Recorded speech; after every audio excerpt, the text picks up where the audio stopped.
நீங்கள் பார்த்துக்கிட்டு இருக்க இந்த கோயில் வந்து எங்கே இருக்குங்க அப்படின்னா, ஒடிசாவில் இருக்கிற, அதாவது கிழக்கு கடற்கரை, இந்தியாவோட கிழக்கு கடற்கரைங்க. அதாவது ஒடிசாவில் இருக்கிற பூரின்ற ஏரியாவில் இருக்கிற ஜெகநாதர் கோயில் தாங்க இப்போ பார்த்துக்கிட்டு இருக்கீங்க. ஜெகநாதர் கோயில்ன்றது என்ன சொல்கிறாங்க அப்படின்னா, விஷ்ணுவின் வடிவமான ஜெகநாதருக்கு அர்ப்பணிக்கப்பட்ட கோயிலாக வந்து இதை சொல்கிறாங்க.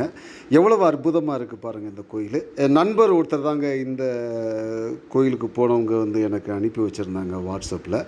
ஸோ எவ்வளவு அற்புதமாக இருக்குது பாருங்கள். இருந்த இடத்துலேருந்தே நம்ம அந்த பூரி ஜெகநாதர் கோயிலை வந்து பார்க்கக்கூடிய பாக்கியம் கிடச்சிருக்குங்க. அதாவது கோபுர தரிசனம் கோடி புண்ணியம்னு சொல்கிறாங்க. ரொம்ப அற்புதமாக வந்து இந்த காட்சியை வந்து பதிவு பண்ணியிருக்கிறாங்க. கோயிலுக்குள்ளே வந்து இப்போ எடுக்க முடியாது, பட் வெளியிலேருந்து இந்த கோயிலை எடுத்துருக்கிறாங்க. எவ்வளோ அற்புதமாக இருக்குது பாருங்கள்.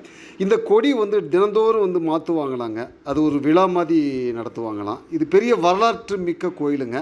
எனக்கு தெரிஞ்ச வரைக்கும் இந்த கோயிலை பற்றி பதிவை நான் உங்களுக்கு கொடுத்துருக்குறேன், பாருங்கள்.